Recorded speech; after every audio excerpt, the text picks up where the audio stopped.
পারবো, খেয়ে এনার্জি পাবো, এটা তো হবে না, তাই না? এটা এক নম্বর কাজ, যে আমি এমন খাবার খাবো না সেই খাবারটা যেন হজম না হয়।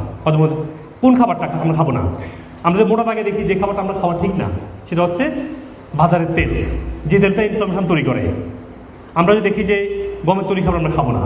আমরা যদি দেখি যে বাজারে যে খাবারগুলো ভাজা করা অতিরিক্ত, ওগুলো আমরা খাবো না।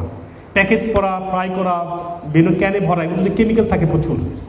আপনি কি একটা জিনিস বানাতে পারবেন, 6 মাস রাখতে পারবেন বাইরে? নষ্ট হয়ে যাবে না? কিন্তু কীভাবে একটা খাবার প্যাকেটের মধ্যে, বক্সের মধ্যে মাসের পর মাস, বছর পর আছে, এখানে কয়েকটা লেভেলের কেমিক্যাল দিতে হয়। আপনি ওই খাবারটা কেন খাবেন? এইভাবে আপনি খাবারটাকে চুজ করবেন।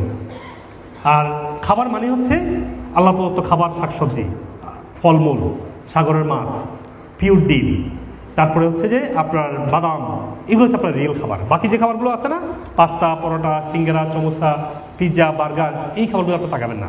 চিকেনটাকে আমরা রান্না করে খাবো, মিটটাকে রান্না করে খাবো, আমরা মাছটাকে রান্না করে খাবো, ভাজি করে না খেয়ে। এ হচ্ছে বেসিক আইডিয়া। তাহলে খাবারটা ভালো হজম হবে। এরপরে যাদের হজমের সমস্যা অলরেডি আছে, খাবারের আগে একটু ভিনেগার দিয়ে খাবেন। তারপরে কি হতো, খাবারটা ভালো করে চিবিয়ে খাবেন। খাবারের সাথে পানি খাবেন না, খাবার একটু আগে পানি খেয়ে ফেলবেন। খাবারের সাথে পানি খেলে খাবারটা ডাইলুট হয়ে যাবে, খাবারটা এনজাইমগুলো ভালো কাজ করতে পারবে না। খাবারটা ডাইলুট হলে এনজাইম ভালো কাজ করে না, হজমটা স্লো হয়ে যাবে। আর যাদের কনস্টিপেশন হয় হজম ছাড়াও, তারা প্রতিদিন সকালে ঘুম থেকে উঠেই 1 গ্লাস পানিতে 2 চামচ ভিনেগার, আধা চামচ বেকিং সোডা দিয়ে খাবেন।